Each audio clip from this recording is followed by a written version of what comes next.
svi su digli ruke, kaže, čak imamo pomoćno osoblje u stručnom štabu i oni su digli ruke. To je zaista specifično, jer imamo priliku da gledamo ove matore iz velikih klubova da su uplaše kada je tako važna situacija. Kada se nisu uplaše. Imali smo entuzijazam kao jednu od vrednosti. Imali smo poverenje, to sam vam pomenuo. Imali smo poštovanje međusobno i poštovanje sa svim drugim ljudima, institucijama, i ono što smo kao četvrtu vrednost jeste, mi smo uspostavili odgovornost. Tako da ti momci su naučeni da nose odgovornost za ono što rade.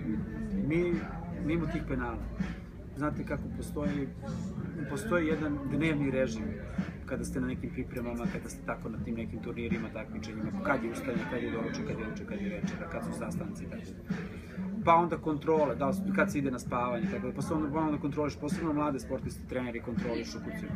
Mi smo im omogućili taj luksuz da sami sebe kontrolišu, da budu odgovorni jedni prema drugima, da svi mi imamo imali smo jedan odnos međusobnog uvažavanja, poštovanja, poverenja i odgovornosti sa velikim entuzijazmom.